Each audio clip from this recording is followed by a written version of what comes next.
Right, everyone, WeaponCollector here. Right, this is going to be the second video in my Weapon Catalogue Nostalgia series. So today's video is going to be the 2006 edition of Spytech, which was one of the later editions, possibly the last one they did. It was the last one I had anyway. And they'd started going into, as you can see on the cover here, models of stuff rather than what it originally was more weapons and sort of spying kind of stuff, you know, surveillance kind of stuff, and books and that. So yeah, so what I'll do, I'll go through the whole catalogue, show you the pages, you can pause on them as you go along, and I'll talk about stuff that I was interested in. The stuff that I wasn't really interested in, I may just skip over that, so you can just pause on that. So there's the front page, and there is one of the order forms. So now we'll go to page 2 and 3. So, tactical flashlights, LEDs, LED flashlights. In those days, in around 2006, I wasn't really interested in flashlights. I have quite a few nowadays, but in them days I didn't really see any really sort of tactical use in them. But now I do. I quite like having a flashlight, especially a flashlight with a strobe on it. So then page 3 is, what's that? Flashlights again. Keychain flashlight, and the old laser down the bottom. Everyone's had one of the old lasers. So next page, 4 and 5, body armour. Now I think I nearly bought some of this armour, but because I wasn't 100% sure what it was, you know, because there's just that detail, I chose to buy some from somewhere else. But probably was good stuff. But I went to like a specialist website in the end. Anti-cut gloves. I think my dad bought a pair of them. Not from here though, not from Spytech, but I wouldn't mind getting a pair of them just to test them out like I did with the sleeves, because the cut resistant sleeves don't do anything really. Further down the page there are some handcuffs, and I did buy some of these handcuffs. Those ones at the top there, professional handcuffs. I bought those, 1995, and they are really good. They've got welded links, they're completely steel, really good quality. And lockpicks on the other side. Again, I think I nearly did buy that lockpicking book and that lockpicking set, but in the end I think I made some, and I just decided I didn't need them at the time. Alright, so next set of pages, 6 and 7. What's this sort of... Everyone has something to hide. Oh, that's the tins that you can sort of hide stuff in. This is a bit of a weird random page. Ultrasonic dog chaser. Now I think I was interested in that once, but then I decided, you know, how often you're going to come across dogs that you're going to, you know. But that, I don't know if they work good, but that could be a good thing, you know. Mini hacksaw, LED wind-up flashlight, commando saw, slingshot. There's some interesting stuff there, but I don't think I bought any of... I've got half of those things, but I never bought them strictly from here. Then you've got the surveillance side, voice changing telephone, listen through the wall device, mains adapter transmitter. Very interesting. And we did have scanners. Right down the bottom there's a digital airband scanner, and I could probably tell some good stories about that, because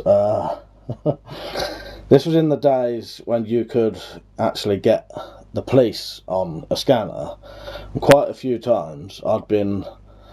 I may talk to my mum about this, my mum and dad about this, and get some more details, but quite a few times I'd been up the village getting drunk and getting in trouble, and my mum and dad had actually heard on the scanner that the police was coming up, and she would ring my mobile and tell me, and we could get out of the area. So yeah, can't really do that nowadays though, because I think scanners have gone on to a different sort of way of doing it now, and you may be able to get a scanner now that can do it, but at the time when... I've still got these old scanners. The old scanners don't pick up how they do radio now anyway.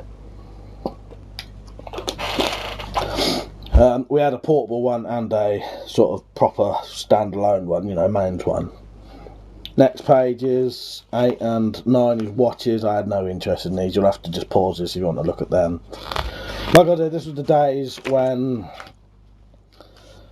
they started adding stuff that I wasn't really interested in. So that's 8 and 9. Now we'll go to 10 and 11, which is watches again. I'll skip that. Now we're on 12 and 13, which is crossbows. This is something I'm definitely interested in. Not sure, I don't think I ever got a crossbow. I may have got a pistol crossbow from Spytech, saying that. I get mixed up because I can't remember. Funny thing is, I've still got all my receipts though, so I could actually find out. But I got quite a lot of stuff from Spytech and Range Right and Battle Orders. Ninja folding crossbow. That was one I always wanted to get. Very powerful, £180 draw weight crossbow. The thing I always liked about that was the folding limbs on it. And I wish I got it, but I don't know what stopped me getting it. I never got it in the end. I think, well, in the end I bought my Commando 2 compound crossbow with the cocking stock. And once I bought that, I didn't buy a crossbow for years because I didn't need one. You know, that was the best crossbow I'd ever had. The other page is compound bow stuff. Right, we'll go on to 14 and 15, some books. Now I did have some of these books. 14 has some Michael Wong, DVDs that is. And then the other side is hard to find books. Now I was interested in Get Even and Get Even 2, but when I read what some of it was, I went off it a bit. It seemed more like just like weird, like, well, getting even stuff, and it just seemed, you know, Unarmed Against the Knife sounds interesting. Military Knife Fighting, I think I nearly bought that. The Black Science, now I did actually buy that. Learn the Secrets of Spotting a Liar, Unbeatable Interrogation Methods, Ways to Earn Your Foes' Utter Trust. Now that's really interesting. I may get that. I've done a video on that before, but never a proper one. I may have to get that out and actually do a proper video on that. But that was a really interesting book, and I like that. It even had like hypnotizing methods and stuff like that, how to hypnotize people. Right, now we're going to 16 and 17. The Black Book of Revenge. I don't think I had any of these. Black Medicine. Don't think I had any of those. The next page, The Ultimate Internet Terrorist, Dirty Fighting. Don't think I had any of those. Right, now we'll go on to 18 and 19. Death Touch, Improvised Ninja Smoke Devices. Didn't have any of those. Right, now 20 and 21. Ballad Song, Knife Fighting, Knife Throwing for Combat. It's all interesting stuff. And then Kendo and those, I didn't have any of those. What we've got now? This is 22, 23 now. Iron Hand of the Dragon's Touch. They weren't really interested in a lot of these ones. Bruce Lee Fighting Methods. Yeah, that sounds interesting, but you know, if you wanted to do that, you'd have to really dedicate yourself to it, you know. Next page, 24 and 25. Jeff Thompson books. Now, when I first came across this, I thought it sounded quite interesting. Looked like there was quite a few books, and there's one there, Fear, the Friend of Exceptional People. And I actually bought that, and I got a little bit into it, and I've read something that I found utterly like ridiculous and so stupid. I actually ripped the book in half, chucked it in the bin. And what it was he, in his book, he's trying to get you to conquer any fears, and he does an example of a situation, and this is his example, and he said that he was a doorman and he used to get into fights, and in his head the worst thing that could happen in a fight, in these knife fights, you know, in these fights with weapons, was that he could quite badly hurt someone and go to prison for GBH, or go to prison, you know, kill someone, no, the worst thing that could happen to you is you could get killed. And at that point I just thought, you must be a fucking idiot. If you think the worst thing that can happen to you is go to prison, well, you're fucking thick. The worst thing that could happen to you is you would die. You know, so, you know, like I said, at that point I thought, you must be fucking stupid. So I literally ripped the book and I chucked it in the bin. You know. That's my opinion on that. No, I just thought it was ridiculous. How could you think the worst thing that could happen to you would be going to prison? You know. The worst thing that could happen in a fight is you could die. Next page is a couple more sort of fighting stuff. Real punching advanced. Wasn't really interested in those. Right, now we're going to 26 and 27 martial arts stuff. Nunchucks. Now I think I did buy some nunchucks from here. Or again it could have been range right, or again it could have been battle orders. One of them things, unless I see the exact one. And quite often these companies sell the same things anyway. Next page, martial arts equipment still. And caltrops down the bottom. I made some of those. Right, now we're going to 28 and 29, which is knives now. Never had any of those knives. Not, let's have a look. I don't really like the look of any of those ones on page 28 and 29. Don't think I'd buy any of those. I have had knives from Spytech though. So next page, 30 and 31. If you look on page 31 at the top, the green beret folder, I have that knife, but I've seen it marketed as the fat bastard knife. The only other knife I would buy on there would probably be the retro folder. I like the look of that. That's quite a nice stiletto knife. Right, next page, 32 and 33. Again, no real interest in this kind of stuff. Like I said, this is the days when Spytech started. I think it was just after some of the stuff that you could buy before got banned. So they started replacing it with stuff like this. No real interest. Billy the Kid collector set. And then it's a Billy the Kid gun with no barrel and a blade and a sheriff's badge. Well, he was an outlaw. A bit weird. Right, next set of pages, 34 and 35. Letter openers on that side. A sort of replica vest.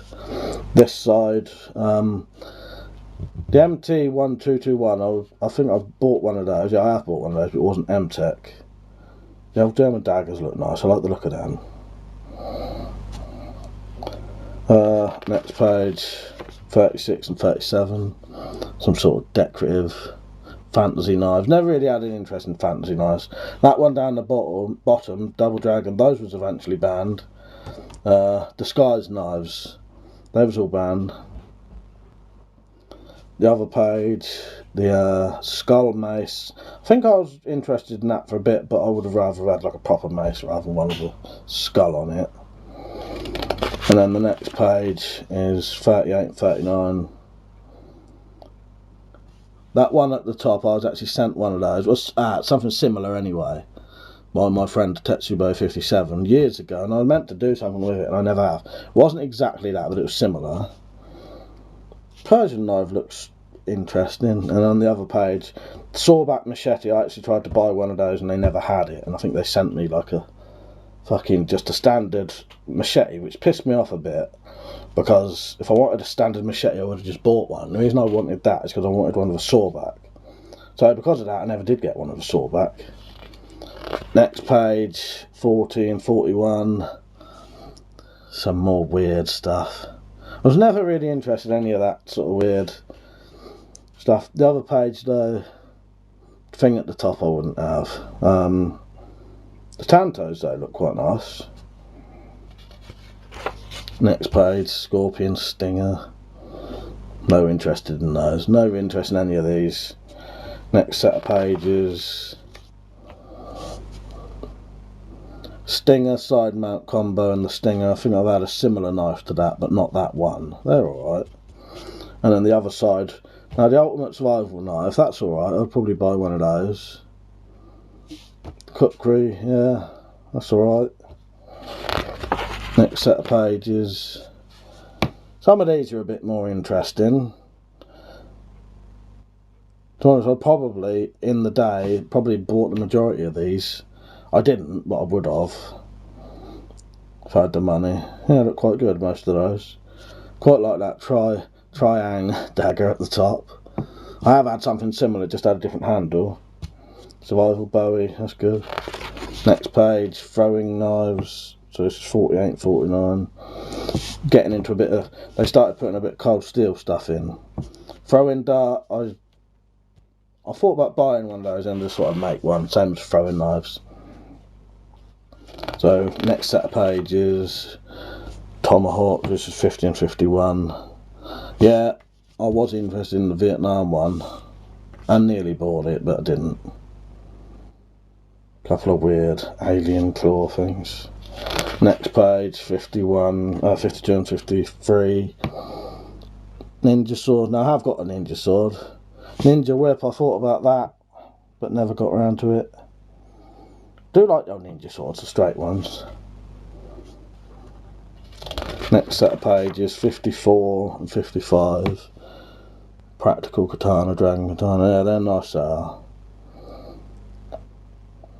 Some alright stuff there. It's cheap, you know, it'd be cheap stuff, non-handmade stuff, but I think this was in the days before they... I was saying to someone the other day, we'll just stay on this page for a minute, about when the government banned you being able to buy the cheap ninja swords and katanas and that, and all the people did, all these companies did, was they just changed it. So, well, what it was you weren't allowed to buy these cheap ones, you could only buy handmade katanas. So they just found a way of doing handmade katanas for like 50 quid. And what that did, that meant that you could, pretty much everyone's going to be owning better swords now. You know, instead of these crappy things that snap as soon as you hit, you had to buy handmade swords, and they was just better. You know, so really they was making it so criminals probably had better swords than they did. You know, another stupid, ridiculous law that, you know, like usual, just punishes the innocent people, and in this case was making people have better weapons. So next page, 56 and 57. Wasn't really interested in anything on that page. Although looking at that Celtic skull broadsword, that's a nice shape of a sword. I've never really looked at that before. Right, next page, which is 58 and 59, cold steel katanas. Now I was interested in those, but look at the price of that, 250 quid. You know, I would love one of those, but you could never, I wouldn't be able to afford that. Cookery, you know, all this cold stuff's good. I'd buy any cold stuff if I had the money. Right, next page, which is 60 and 61. Hellboy stuff there. No really interest in it. The Last Samurai katana looks alright. Kill Bill swords. Now I did actually nearly buy one of those, so I really like that film, and I wanted a nice sword, you know, a new sword, but I never got round to it in the end. Don't know which one I would have bought. Probably the Bride's, I'm not sure. Deluxe poker set on the other side. They did do a better one than that. Funny thing is, I own that poker table, but not from here, and I own, they did an even better poker set than that, which was worth, I think it was about 80 quid, and I did actually buy that. The next page is 64, and this is when it started getting into the what I call toys and stuff, but wasn't so interesting. I think most of it is that now, so I'll probably just go through the pages without really talking about it, maybe a bit, just talk about what they used to sell, because the thing with Spytech, why people liked it so much, is because it sold things like extendable battens, lead weighted coches, and you know, what do they call them, billy slapjacks and that, you know, and all that stuff. We're going to the next page now. So yeah, obviously this was one of the later lots where they didn't have them in it, but they had all really good stuff, all of the stuff that basically got banned. We've gone to another page now. I'm on Terminator stuff now. Yeah, I had no interest in any of this stuff, but yeah, Spytech used to be the best for getting that kind of stuff. Can't think what else there was, but there was definitely stuff like extendable battens, slapjacks, coches, stuff like that, hidden knives, all the stuff that got banned basically. Right, next page, Terminator 2 stuff again. Next page, yeah, head knocker stuff, head knocker stuff, head knocker stuff. One, I had no interest in that. So yeah, that's about it really. Bit of Red Dwarf stuff at the end. I was a fan of, well, I am a fan of Red Dwarf, but I wouldn't wanted that stuff. Yeah, that was it. That was 2006 edition of Spytech. I'll probably do another one of these in about, I don't know, maybe a month on a different catalogue. And yeah, you know, that was some of the stuff you could buy from catalogues in the days when people didn't really go. Well, this was getting to the stage where the internet was about, but like this was the later editions of these, but these went back quite a while, and it was in the days where you could only buy this stuff from these catalogues, you know, and they was very interesting. That's why I kept quite a few. I wish I had an older Spytech to show you some of the other stuff, you know, like the extendable battens and all that, but I just haven't got them. Right, that's it. So I hope you enjoyed the video. If you ever want to support this channel, you can. I've got Patreon, and if you ever buy from GearBest or Amazon, you can go through my links and I'll get a percentage of what you spend. So, alright, hope you enjoyed the video. See you later.